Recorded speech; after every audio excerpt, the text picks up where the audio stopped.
Sekali lagi, kirap Agung Ratu Adil. Catat itu. Dia barikade.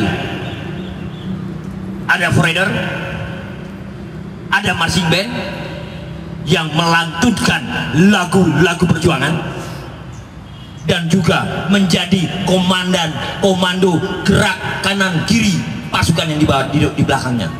Di situ ada 700 pemuda maksimal, 500 pemuda minimal, membawa 99 sangsaka di tengah sebagai paskibra. Lalu kanannya bendera Ratu Adil, kirinya bendera Lembaga Pemersatuan Anak Bangsa dengan Institute for Uniting Human Settlement-nya, dan di belakang bendera internasional Court of Justice, Mahkamah Internasional.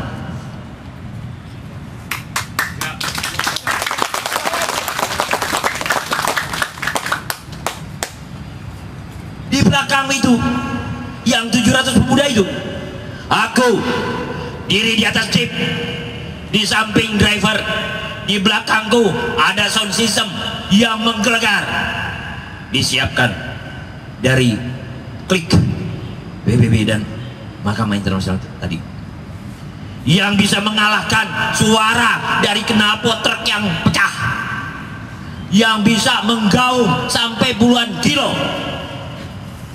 Aku bicara di sana dari mulai Tugu Proklamasi bukan ke DPR, ke Istana Merdeka.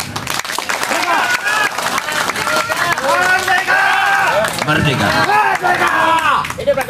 Di belakangnya kalian sepuh bin sepuh, pakai bis ber-AC yang selama ini banyak orang nyari anti cukur.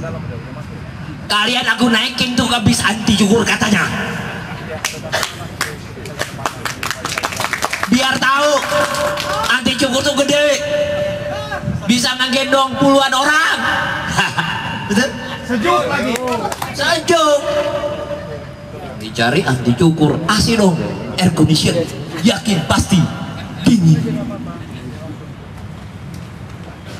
Jadi kirap Agung Ratu Adil ada yang muda sampai yang tua, dan aku berpidato dengan izin Allah tanpa teks, menyatakan, membuat dan melaksanakan, menjabarkan bagaimana tata kelola Republik Indonesia ini sesuai dengan selera Tuhan yang sudah terangkum di Pancasila dan Undang-Undang 45. Biar mereka tahu ada kita semua lebih cerdas dari presidennya. Wajar, karena kita memegang kedaulatan di Republik ini. Kita ini juragan, keluarga raja, kata Undang-Undang Dasar 45. Nggak ada tuh DPR anggotanya terisi kalau nggak ada contrengan dari kita. Kita ini pemegang mandat. Kalian pemegang mandat di Republik ini. Kalau nggak kita kasih mandat itu wakil rakyat, tidak ada untuk wakil rakyat. Tiba-tiba kita juragan, dia nih abdi dalam dan wakil juragan. Masa kita gede mau wakil juragan? Edan, mana ada bos, seorang bos ngedemo wakilnya, cuman ada di Indonesia. Edan. Benar. Jadi negara kita namanya negara edan sedunia. Habis dari tadi edan terus. Kebanyakan jaka sembung katanya. Jaka sembung naik ojek sama jaka sembung bawa golok. Secara de jure Indonesia kita jadi juragan secara undang-undang, dan secara fakta kita memang pemegang mandat. Kita berikan itu mandat kita kepada wakil rakyat, wakil kita. Kita memberikan mandat itu kepada presiden. Tiba-tiba pemegang mandat ngeleneh, malah kita dikasih BLT. Ini gimana ceritanya nih abdi dalam ngasih BLT sama keluarga raja? Edan. Nggak ada Sultan tuh di Jogja, Abdi Dalem ngasih BLT ke dia. Gila. Ratu Adil akan memutar balikan itu semua karena kalian udah nggak sadar. Mereka udah sadar kesurupan. Di mana-mana juga kesurupan cuma 1 jam udah paling lama. Ini kesurupan kok berpuluh-puluh tahun. Edan. Gila. Lihat aja, aku hitung-hitung putih merah itu dari tahun 78 loh. Sejak itu begitu kita masuk, anak kita di SD Impres, langsung besokannya jadi warga Polandia. Kita menang. Edan. Kita juga edan. Itu penghinaan, aku bilang penghinaan bendera kebangsaan kita sendiri. Itu pembunuhan karakter bela negara yang langsung secara dini, sehingga anak kita gak tahu lagi rasa bela negara. Gak ada lagi rasa bela kepada orang tua. Capek deh. Ada yang ngomong begini? Ada? Nggak ada. Aku ngikutin orasi dari mulai di Gedung Juang. Gak ada sayangku. Kembali kepada Undang-Undang Dasar 45 dan Pancasila. Kenapa kalau orang Pancasila itu ditinggalin gak ada sanksi? Kenapa Undang-Undang Dasar 45 itu diamandemen gak ada sanksi? Karena tidak ada payung hukumnya. Tidak ada payung hukumnya.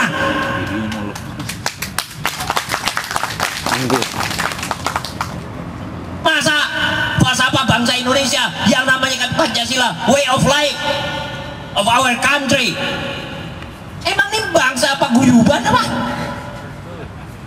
Harusnya ada payung hukumnya. Makanya Ratu Adil besok ada tap MPR yang mengukuhkan Pancasila dan Undang-Undang Dasar 1945 secara modern konsekuen menjadi doktrin, menjadi doktrin negara. Itu caranya kembali kepada Pancasila dan Undang-Undang Dasar 45. Ini kembali. Gimana caranya kembali? Kalau ada tap MPR yang mengukuhkan itu dua pusaka negara menjadi doktrin negara, jelas pasti itu kembali. Harusnya ada tap MPR yang diperjuangkan oleh tuh yang selama ini demo. Ada bola yang kita giring yang harus kita golin. Ini rame-rame buruh kemarin, aku kasihan. Mestinya mereka bikin rancangan undang-undang tentang perburuan Pancasilais yang menghapuskan outsourcing, karena outsourcing itu adalah perbudakan modern. Kalau dia bawa itu buruh yang cerdas karena dapat tuntunan dari Tuhan Ilahi Robbi.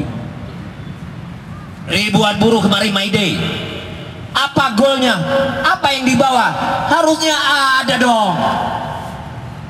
Buang energi, buang biaya, buang waktu, wasting time, wasting energy, and wasting cost. Edan. Sayang itu, puluhan ribu udah turun ke jalan, cuman jalan-jalan. Habis itu mereka pulang, capek deh. Edan. Kita Ratu Adil 25 rancangan undang-undang. Dan ada tap MPR yang mencabut tap MPRS nomor 33. Di situ sang proklamator terbebas dari fitnah keji oleh rakyatnya sendiri. Di situ kita menjadi anak-anak bangsa yang berbakti kepada bapak bangsa mereka. Baru proklamator merdeka. Sekarang masih dipasung, Bo. Sekarang masih dipasung dengan fitnah keji, Bo.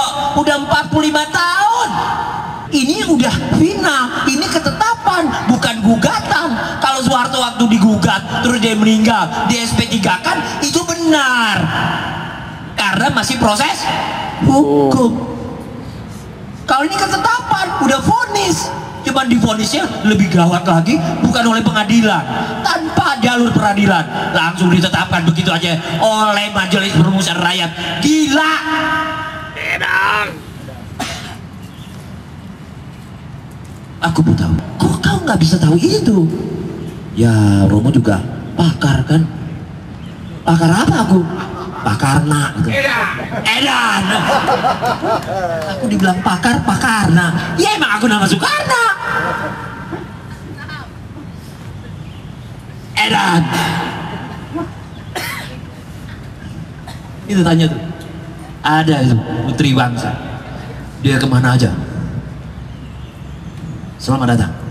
Wahai putri bangsa. Tegakkan terus api perjuangan seluruh rakyat. Jadi di sini aku agak lama, nggak bosan ya sayang? Ini namanya pelurusan sih. Udah bengkok, nekuk. Kalau namanya bengkok muter gitu kayak apa obat nyamuk masih kelihatan indah. Unir bengkok, nekuk ke sono kayak Supermi, nikung sana nikung sini. Oset. Sampai nggak tahu lagi ini starting pointnya dari mana, entry pointnya step by stepnya, entry pointnya udah tahu, ujung-ujungnya entry point aja. Kita akan menjadi mercusuar dunia. Ini kok lompat-lompat kayak kodok pikirnya. Hedan. Kalau mikir tuh dari pertama, tiba-tiba aku dengar juga nanti kita ada big billion bank. Dari mana datangnya? Starting pointnya dari mana? Working prosesnya kayak apa? Semua merasa punya sistem.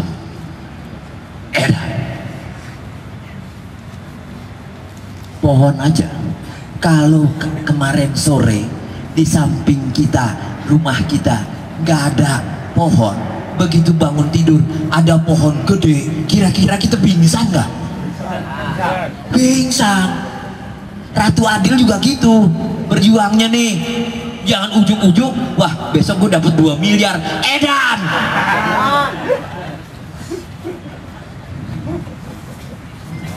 Diuber-uber. Ya bu, buang duit 10 juta 5 juta, duit gak ada harganya tuh. Begitu udah gak ada apa-apanya, wah baru sadar, lu, aduh, ini jikirin, ya ketipu, ya keliru, jadi ketipu bola tuh. Ini ya bu ya, kita lihat sama-sama, bukan ibu, bukan ya, harus ada. Ini aku ngebahas putriku tadi tuh, harus ada sifat Allah, sifat 20 berarti 20 juta. Buset, sifat 20 disamain sama 20 juta, rendah amat. Nggak ditabokin sama malaikat Jibril juga udah bagus loh. Ini gila ini. Di bawah aku lihat gila, di tengah gila, di atas gila. Kalau aku ngumpet di got bisa jadi tikus gotnya. Yo, dengan rahmat dan hidayah Tuhan yang Maha Esa,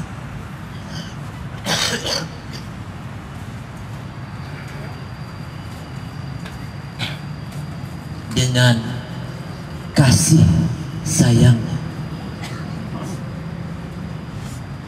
para nabi, para rasul atau rasulullah, para wali Allah, keruhun leluhur bangsa,